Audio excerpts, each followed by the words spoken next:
Welcome to the arts academy YouTube channel. तो हमारी आज की जो क्लास है वो क्लास 12th हिस्ट्री, तीसरी किताब, तीसरा chapter Mahatma Gandhi and the national movement का नेक्स्ट टॉपिक है हमारा the importance of speech of Mahatma Gandhi at BHU Banaras Hindu university. देखो क्या होता है ना कि जब महात्मा गांधी भारत में लौट करके आते हैं तो उन्होंने जो काम किए थे साउथ अफ्रीका में, जिस प्रकार से उनका जो पूरा का पूरा जो मूवमेंट चला वहाँ पर सत्याग्रह वाला, उसकी चर्चाएं पूरी दुनिया में होने लगी।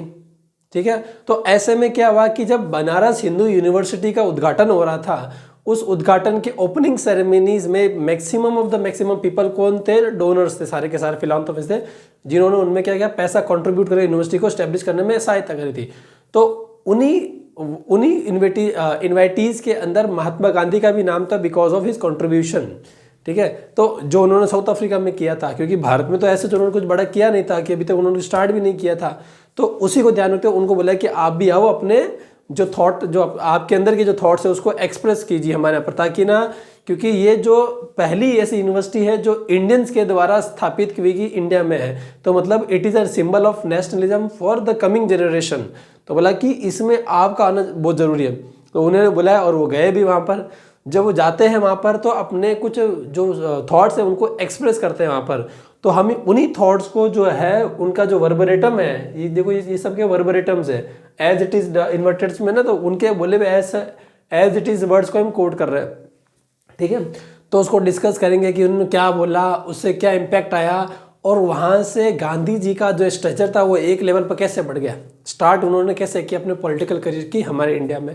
देखा जाए तो कहते हैं कि चंपारण उनका पहला इवेंट है, लेकिन मुझे ऐसा लगता है कि पर्सनली कि जो उन्होंने कनेक्ट बना लिया था ना, जिस वजह से लोगों ने ट्रस्ट किया और चंपारण के किसानों ने गांधी जी को कांटेक्ट किया, वो इनका यहाँ दिया हुआ स्पीच ही डिपेंड करता है। क्योंकि जो इन्होंने स्पीच दिया उन्हें ऐसा लगा कि हाँ, क्योंकि अभी मैं डिस्कस करूँगा ना आपके साथ में, तो आपको समझ में आ जाएगा क्यों चंपारण के पेजेंट्स को लगा कि ये जो आदमी है हमारा मसीहा। तो चलिए शुरू करते हैं। Was at the opening of BHU his major public first major, मतलब पहली बार गांधी जी जनता के बीच में कब आए? बनारस हिंदू यूनिवर्सिटी के ओपनिंग सेरेमनी में आए थे वहां पर। ठीक है, तो आपके पहला एक वेरी शॉर्ट में सवाल आएगा, क्या where was Mahatma Gandhi first major public appearance? तो क्या होगा? Opening ceremony of Banaras Hindu university. ठीक है, चार्ज द इंडियन एलिट, क्या बोला कि Gandhi ji charge the Indian elite with a lack of concern, क्या बोला? With a lack of concern for labouring poors. मतलब जब गांधी जी वहां पर गए थे तब है ना, उन्होंने कुछ चीजें ऑब्जर्व करी कि जितने भी जो डोनर्स थे वहां पर आए हुए थे, जिनको इनवाइट किया गया था, कि उन्होंने देखा कि सज धज के तैयार होकर के आए पूरे के पूरे तरीके से, और बोला कि ना यहाँ के हमारे भारत के जो बड़े बड़े पैसे समृद्ध वाले, जो समृद्ध लोग हैं, पैसे वाले जो लोग हैं, ये हमारे भारत के जो गरीब किसान हैं उनके बारे में बिल्कुल भी चिंता नहीं उनको। क्योंकि जब वो वहाँ पर गए, लोगों को देखा कि किस एटमॉस्फेयर में वो लोग वहाँ पर बैठे हुए, किस प्रकार के वस्त्र पहने हुए, किस प्रकार की बातें कर रहे हैं, उनकी बातें सुनकर गांधी जी को बिल्कुल भी ऐसा नहीं लगा कि that they care for the suffering poors, मतलब कि जो गरीब संघर्ष कर रही है उनकी बातों से हमें बिल्कुल भी ऐसा नहीं लग रहा है कि वो उनके बारे में सोचते हैं। ऐसा लग रहा है कि वो सिर्फ और सिर्फ अपने बारे में ही सोच रहे हैं, अपने काम धंधे के बारे में ही सोच रहे हैं, मतलब इन देश के गरीबों के बारे में बिल्कुल भी नहीं सोच रहे। तो बोला कि ना देश इंडिया, बोला कि ना एकदम से ना फटकार लगे क्या, कि charge the Indian elites with the lack of concern for the labouring poor. बोला कि ना कि फटकार लगे कि आप तो हमारे भारत के गरीबों के बारे में कुछ सोचते हैं। ओपनिंग ऑफ BHU बताया था ना अभी, बनारस हिंदू यूनिवर्सिटी की जो ओपनिंग सेरेमनी थी, ही सेड वाज, क्या बोला? सर्टनली, निश्चित ही कह सकते हैं, क्या? The most gorgeous show, gorgeous मतलब भव्यशाली, बहुत शानदार, एकदम शानदार फंक्शन आपने किया है। ठीक है, बट ही वरीड, इन्हें चिंता है, किस बात की चिंता है? About the contrast. कॉन्ट्रास्ट का मतलब क्या होता है? विरोधाभास। विरोधाभास पता है ना आपको क्या होता है? विरोधाभास मतलब जो हम बोल रहे हैं और जो हम सोच रहे हैं उसके अंदर फर्क है। क्योंकि इतना भव्यशाली विरोधाभासी है, बोला कि इतना भव्यशाली इतना शानदार आपने फंक्शन किया है, लग ही नहीं रहा कि हम भारत में हैं, हम भारत के लोगों के बारे में इतनी बात कर रहे हैं। क्यों इतना शानदार भव्यशाली, ऐसा लग रहा है कि हम किसी और देश में, हमें लग ही नहीं, हम गुलाम है, हमें लग ही नहीं रहा कि हमारे देश के जो किसान हैं उनके साथ में कोई अत्याचार हो रहा है। क्योंकि आपको ऐसा लगेगा कि तो बहुत सब कुछ ठीक है यहाँ पर। बोला कि worried about the contrast between the richly bedded, क्या बोला, richly bedded noble man present and millions of poor, करोड़ों की तादाद में जो गरीब है, इंडियंस हु वर एब्सेंट। बोला कि कितना भव्यशाली कितना शानदार फंक्शन हो रहा है यहाँ पर, और मैं देख पा रहा हूँ कि यहाँ पर एक बहुत बड़ा कॉन्ट्रास्ट है। कौन सा कॉन्ट्रास्ट, मतलब विरोधाभास। एक जो चीज़ मुझे खल रही है, जो चीज़ मुझे देखने में ऐसा लग रहा है कि जो हम असलियत में जो है और यहाँ पर जिस प्रकार का रिप्रेजेंटेशन हो रहा है, उसके अंदर जमीन आसमान का फर्क है। कैसे? बोला कि दो वर्ग है हमारे भारत में। एक तो वो अमीर समुदाय के लोग, रिचली बेडेड नोबल्स, बोला कि इतने अभिजात वर्ग के, कुलीन वर्ग के, भद्र लोग जो अभी हम सब यहाँ पर मौजूद हुए हैं, ये कितने आलीशान जीवन जी रहे हैं, इनके लिए किसी चीज की कोई कमी नहीं है। और दूसरी तरफ में वो करोड़ों गरीब लोग, क्या बोला, दूसरी तरफ वो करोड़ों गरीब लोग जो इस समय पर इस सभा में मौजूद नहीं है, उनके और इनके जीवन में जमीन आसमान का फर्क। मतलब कि जो यहाँ पर आए हैं, जो मेरे सामने भद्र अमीर व्यक्ति, समृद्ध व्यक्ति जो बैठे हुए हैं, इनके जीवन शैली में इनके कहीं से भी नहीं लग रहा है कि इनको किसी प्रकार की कोई कमी है। बोला कि ये लोग जो कुछ मात्रा में अवेलेबल है, लेकिन भारत के करोड़ों लोग जो बहुत ज़्यादा गरीब हैं, जो मैं यहाँ पर देख नहीं पा रहा हूँ, जिनकी अनुपस्थिति दर्ज है, यहाँ पर उपस्थिति नहीं है। तो बोला कि करोड़ों गरीब लोग और कुछ समृद्ध लोगों के बीच में एक बहुत बड़ा फासला है जो हम पार नहीं कर पा रहे। और बोला यही मुझे चिंता कर रहा है कि हमने इतना भव्यशाली जो बनाया है, ये फंक्शन हमने अरेंज किया है। अच्छी बात है कि एक भारतीय यूनिवर्सिटी विश्वविद्यालय की स्थापना हो रही है। इससे पहले सारे के सारे जो थे आपके अंग्रेजों के द्वारा स्थापित विश्वविद्यालय।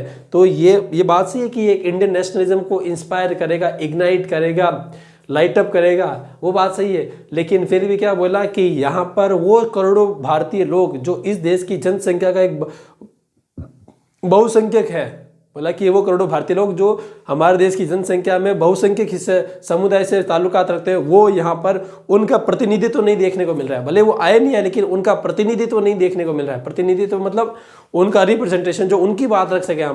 यहाँ पर सिर्फ और सिर्फ अभिजात वर्ग, कुलीन वर्ग, भद्र लोगों के बारे में बातें हो रही है, जो पैसे वाले लोग हैं। बोला कि ये मेरे लिए चिंता का सबब है कि यहाँ पर है ना, उन लोगों के बारे में बात करने के लिए कोई नहीं है।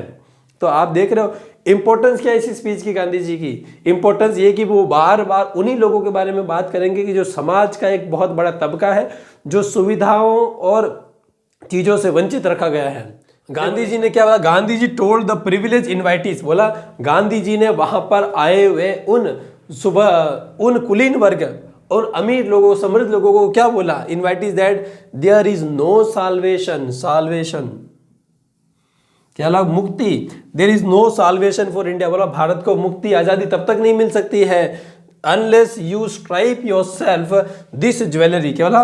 Unless you stripe yourself this jewelry and hold it in the trust for your countrymen।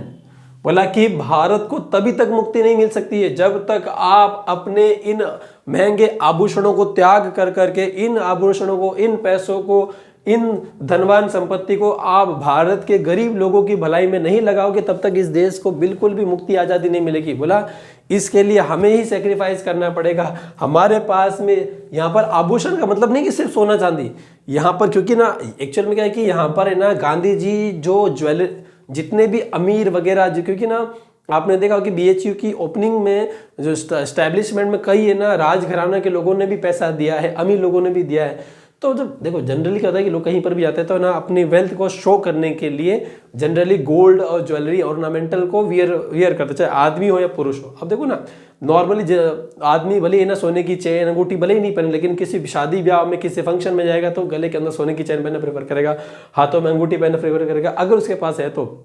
और ये तो वैसे ही पैसे वाले। तो बोला कि ना उस दिन ये सब सच धज के आए थे। तो यहाँ पर गांधी जी ने ज्वेलरी को एज अ मेटाफर यूज किया, अलंकार की तरह यूज किया। यहाँ पर ज्वेलरी का मतलब है आपकी संपत्ति। यहाँ पर गांधी जी के कहने का मतलब ज्वेलरी का मतलब यह नहीं कि आपने गले की चेन निकाल के दे दो, वो नहीं। गले की चेन एक मेटाफर है, एक अलंकार है, जिसकी सहायता से कह रहा है कि आपके पास जो संपत्ति है उस संपत्ति को आपको सेक्रीफाइस करना पड़ेगा। किसके लिए? For the greater good of the society. मतलब समाज की भलाई के लिए आप इस पैसों को जनता पर खर्च कर, मतलब इन गरीब लोगों में विस्तृत कर दो, बांट दो, डिस्ट्रीब्यूट कर दो, ताकि इनका भला हो सके। या फिर है ना, हम इस फ्रीडम स्ट्रगल में पूरा झोंक दो, ताकि ना इन लोगों के लिए, क्योंकि हम तो फिर भी हमारे पास में समृद्धि है थोड़ा बहुत जीने के, लेकिन इनके पास तो वस्त्र ढकने के, तन ढकने तक के भी है ना का वस्त्र नहीं है, जिनको अपने तन को ढक सके, 2 वक्त भोजन करने के लिए भी इनके पास में भरपूर मात्रा में अनाज नहीं है। तो ये एक मेटाफर की तरह यूज किया। क्या आप इन सब चीजों को सेक्रीफाइस करो, किसके अपलिफ्टमेंट के लिए? पुअर पेजेंट्स के लिए, जो हमारे देश के गरीब लोग हैं। ठीक है, salvation can only come through the farmer. बोला हमारे देश की मुक्ति सिर्फ और सिर्फ भारतीय किसानों के साल्वेशन के द्वारा ही हो सकती है। बोला कि अगर हमें इस देश के लिए कुछ करना है तो हमें इस देश के किसानों के लिए कुछ करना पड़ेगा। कारण क्या है? तो सीधी सी बात है, कैसे कि इस देश की एक बहुत बड़ी आबादी जो है वो भारतीय किसान वर्ग से ताल्लुकात रखती है, और बाकी के लोगों की जो संख्या है वो इस देश की संख्या का बहुत बहुत कम हिस्सा है। तो बोला ऐसे में इस देश का भलाई के लिए काम करना होगा तो आपके भारतीय किसानों के लिए करना पड़ेगा। नाइदर द लॉयर, क्या बोला? Neither the lawyer nor the doctor nor rich landlords are going to secure it. बोला कि ना ही वकील, ना ही चिकित्सक डॉक्टर्स, ना ही लैंडलॉर्ड्स, और ना ही आपके ना ये कोई भी लोग है ना हमारे देश की मुक्ति के लिए कुछ नहीं कर सकते। कर सकते हैं लेकिन इनकी कैपेसिटी लिमिट। अगर आपने इनके लिए कुछ किया तो ये तो हो जाएंगे, ये तो समृद्ध हो जाएंगे, लेकिन जो पीछे जो बड़ा वर्ग है देश का, समाज का बहुसंख्यक वर्ग है, वो पीछे रह जाएगा। कौन? किसानों वाला। तो बोला कि अगर आपको देश के लिए कुछ करना है तो किसानों के लिए करो। इन सब का तो अपना आप ही हो जाएगा, क्योंकि बहुत बड़ी संख्या उनकी है।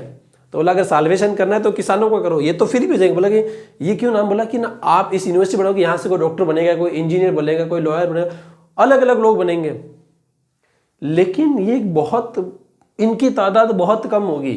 ये बहुत लिमिटेड नंबर ऑफ पीपल है, they are handful of few. बोला कि वो कुछ ही लोग होंगे वो, लेकिन आपको पूरे देश के लिए सोचना है तो आपको किसानों के लिए कुछ करना पड़ेगा। Gandhi ji speech at the BHU Banaras Hindu university in February 1916। हाँ, ये आपके 1 नंबर का सवाल है MCQ। क्या?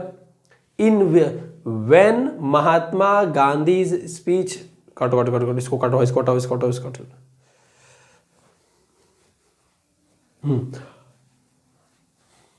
आपके एक सवाल आएगा MCQ के अंदर, क्या कि बनारस हिंदू यूनिवर्सिटी की ओपनिंग सेरेमनी की स्पीच महात्मा गांधी ने कब दी? तो आंसर क्या है आपका? February 1916 कि, ठीक है ना।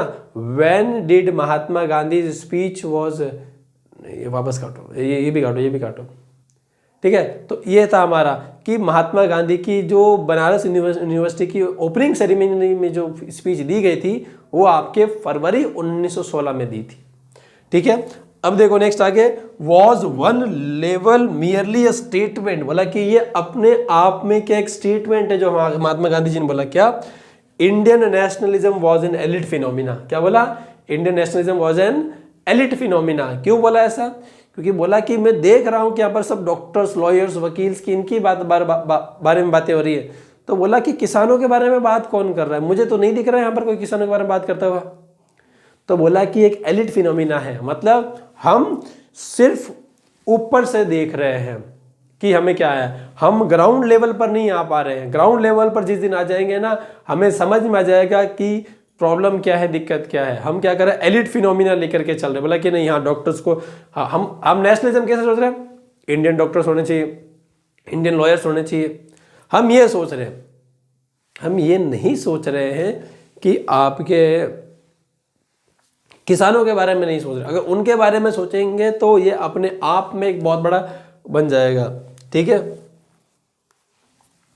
तो ये महात्मा, और ये जो स्पीच वहां पर बोली गई, इस स्पीच की चर्चाएं पूरे भारत में होने लगी, पूरे ऑल ओवर इंडिया में हो रही थी। कि एक व्यक्ति आया था, उसने ओपनिंग सेरेमनी में ये स्टेटमेंट्स दिए थे, और वो लगातार वहां पर आए हुए नोबल पर्सन्स को क्रिटिसाइज कर रहा है कि वो देश के जो majority of the poor Indians है उनके बारे में बात क्यों नहीं कर रहे, उनका कोई रिप्रेजेंटेशन क्यों नहीं है यहाँ पर।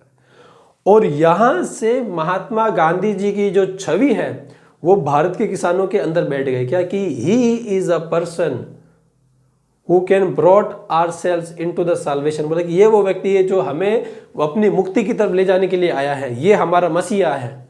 तो यहाँ से क्या हुआ कि उन्हें समझ में आ गया कि ये शायद हमारा मसीहा है जो हमें यहाँ से इस दलदल से निकालेगा, ये हमें इस दलदल से निकाल के बाहर लेकर के आएगा और हमें आगे लेकर जाएगा। और यही इंपॉर्टेंस है महात्मा गांधी का। और इसका इम्पैक्ट ये होगा कि जब चंपारण में इंडिगो प्लांटेशन से वहाँ के किसान जो बहुत ज़्यादा परेशान थे, उनको एक है ना उम्मीद की नई किरण दिखेगी। उनको लगेगा कि यहाँ ये हमारा भगवान का भेजा हुआ शुभ चिंतक है जो हमारे लिए आया है। इसी के बाद, इस स्पीच के बाद में क्या होगा कि चंपारण के किसान गांधी जी को कांटेक्ट करने की कोशिश करेंगे और चंपारण में बुलाएंगे और इंडिगो प्लांटेशन के खिलाफ में एक बहुत बड़ा सत्याग्रह का बिगिनिंग होगी। तो ये यहाँ इसीलिए इंपॉर्टेंस है क्योंकि गांधी जी की जो इमेज किसानों के बीच में जो बनी है वो यहीं से बनी है कि बोला हाँ कोई तो ऐसा व्यक्ति है जो हमारे बारे में सोच रहा है, कोई तो ऐसा व्यक्ति है जो हमारे बारे में सोच रहा है। आने वाली क्लास में और डिस्कस करेंगे हम कि गांधी जी अपने वस्त्र क्यों त्याग देंगे, कि फिर क्यों बोलेंगे कि भाई मुझे भी ना इस देश के किसानों की तरह जो है आपके जब तक इस देश के किसानों को हर व्यक्ति के पास में अपना तन ढकने का कपड़ा नहीं होगा तब तक जिस प्रकार से देश की आम जनता रही मैं भी उसी प्रकार से रहूँगा। तो वो धोती और वो शॉल के अंदर आ जाएंगे और वो वेस्टर्न टाइप पूरा का पूरा छोड़ देंगे। तो ये दिखाता है कि गांधी जी की अपील कितनी स्ट्रांग है। मतलब गांधी जी, और यही वो चीज़ें हैं जो गांधी जी को जनता के साथ में कनेक्ट और टच कर पाती है, पास लेके आती है। आप कितने भी नाम देख लो, आप चाहे कितना बड़ा नाम ले लो फ्रीडम स्ट्रगल मूवमेंट है, क्या कोई ऐसा व्यक्ति है जिसने महात्मा गांधी की तरह आम जीवन जीने के लिए अपनी सारी सुख सुविधा त्याग कर दी? सोचो कि वो उनके पास, गांधी जी के पास पैसों की कभी कमी नहीं थी। सोचो छोटे से थे तभी उनके पिताजी ने उनको लंदन भेज दिया पढ़ने के लिए। बताओ हमारे पेरेंट्स आज आपको दिल्ली नहीं भेज सकते, क्यों? खर्चा बहुत ज़्यादा कि वहाँ पर रहने का खर्चा, पढ़ने का खर्चा, 17 खर्चे हो रहे हैं। उन्होंने उस टाइम पर, उन्होंने आज से 125 साल से भी पहले लगभग छोटे से बचपन में जब उसी समय पर उनको भेज दिया था। सोचो उस समय पर इंग्लैंड भेज करके पढ़ाना बहुत बड़ा बात है। आज भी नहीं भेज सकते हम, उस समय तो अलग ही बात है, ठीक है ना। तो पैसों की तो उनके कभी कमी नहीं थी, लेकिन बोला कि नहीं, जब तक मैं लोगों को, बोला कि मैं लोगों के साथ कनेक्ट कब करूँगा जब उन्हें ट्रस्ट होगा कि हाँ ये हमारे लिए खड़ा है। बोला कि ना मैं अब गरीब जनता के पास में खाने के लिए 2 वक्त का अनाज नहीं है, गरीब जनता के पास पूरा तन ढकने के लिए वस्त्र नहीं है, और मैं वहाँ पर सूट बूट में खड़ा होकर के भाषण दे रहा हूँ, कैसे कनेक्ट करूँगा? मैं कनेक्ट करूँगा क्या? नहीं करूँगा ना। तो बोला कि मुझे उनके जीवन के स्तर पर आना पड़ेगा, उनके साथ में एसोसिएट कैसे करना पड़ेगा। तो बोला कि जैसे आम जनता है वैसे मैं रहूँगा, तो धोती और सिर्फ शॉल, ऊपर भी कोई कुर्ता उर्ता नहीं। तो ये दिखाता है महात्मा गांधी का काम करने का तरीका, ठीक है। तो ये थी हमें अभी की क्लास। मिलते हैं आपसे अगली क्लास में, तब तक के लिए जय हिंद, जय भारत।